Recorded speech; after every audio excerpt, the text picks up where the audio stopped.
The rich just keep getting richer. Have you ever thought that? Have you heard that being said? Most of us have heard that growing up, or we continue to hear that. And sometimes we might even think that the rich just keep getting richer, the poor just keep getting poorer. There's truth to that. And there's also a reason for that. Being rich is a pattern of behavior, and so is being poor. So what can we learn from the rich? There's something that they do, there's something that they have in common that the poor people don't. Number one behavior that the rich employ and the poor don't. The rich buy assets that bring them money. The poor buy liabilities that take money out of their pocket. Let me clarify what I mean by rich people here.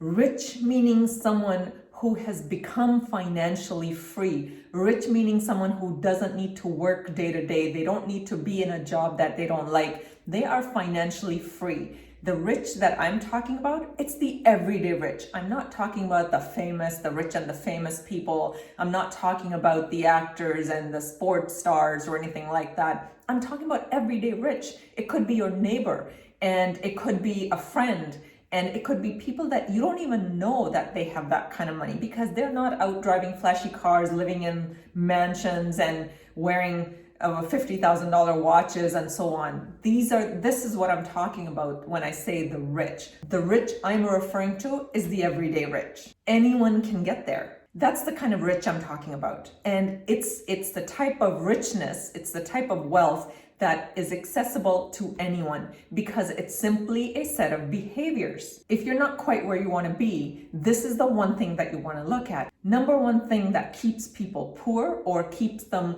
below the financial standard that they want to be is that they are spending all of their money or a lot of their money buying liabilities. Not only they spend their money buying liabilities, they don't even know where their money goes. A lot of times it just trickles away. We just fritter it away a little bit at a time. And at the end of the day, you've got no money and nothing to show for it. If you're not tracking your money, you're operating in the dark. You don't know how much money is coming in. You don't know how much money is going out. Then you don't know how to allocate that money to your expenses versus your savings and your retirement and so on. A wealthy person, a rich person knows exactly how much money is coming in. They're tracking their expenses. They're tracking what's coming in and what's going out so that they could give their dollars a job, meaning the money that's coming in, they want to make that money work for them. They don't want to be a slave to their money, constantly having to work hard to bring money in. Once the money comes in, you have got to assign that money a job. And that's where buying assets comes from versus liabilities. So let's talk about an example. Let's say an average person making $60,000 a year buys a brand new car for $40,000 because that's their dream car. That's what they've always wanted. So they go out to the dealership, buy a brand spanking new car for $40,000 at an income of $60,000. That $40,000 car represents 67% of their annual income.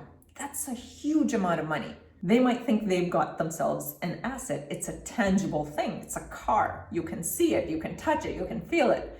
Nothing could be farther from the truth. The moment you take that car and drive off the lot, it's gone down in value by 20%. And just within a couple of years, it's going to go down 50%. Now, just like that, you've lost $20,000. Now, let's say a wealthy person buys the same car for $40,000, but they make $400,000 a year. That $40,000 car for them represents only 10% of their income. So you see the difference? There's a huge difference between purchasing a vehicle, which is a liability because you're never going to get your money's worth, using 67% of your income versus using 10% of your income. Now, let me be clear. I'm not saying that just because somebody makes $400,000 a year, they are wealthy or they're rich or anything like that, because we know plenty of doctors and lawyers and athletes and actors who make a lot more than that per year, and they're just as broke as the person making $30,000 or $40,000 or $50,000 a year. So I'm not referring to high income as being rich. They're two very different things. There are plenty of wealthy people who make $50,000, $60,000 a year, who are teachers, electricians, plumbers, and you name it, at any job level, who are making $50, $60, $70,000 a year, but they're wealthy because they spend their money wisely and they invest their money. There are plenty of success stories out there at every level of income. Wealthy people in generally tend to have higher income because they have multiple streams of income. They tend to do a lot of things because they're buying assets. So one example would be rental properties. A wealthy person might save a lot of their income to purchase a rental property. Now that rental property is an asset,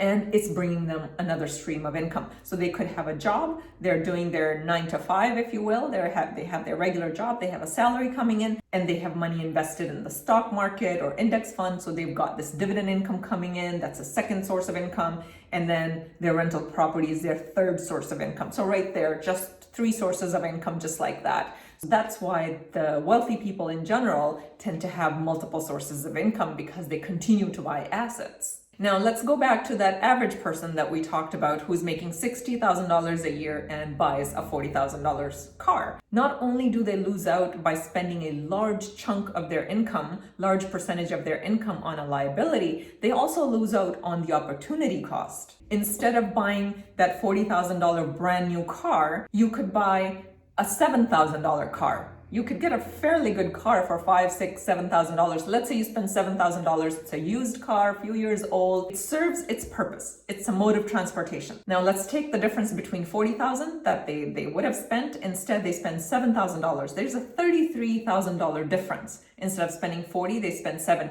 Now they take that $33,000, they invest it somewhere. They invest it in the stock market. They invest it in index funds at 5, 6, 7% return. Or they take that money and they put it a down payment on a rental property, which will bring them rental income for years and years to come. This is the biggest difference. This is why the rich keep getting richer and the poor keep getting poorer. So I use the term poor. You could use the term average. Unfortunately, there's a large percentage of people who are struggling with money, making average income, making good income. I mean, $50,000, $51,000 a year, which is the average income in Canada.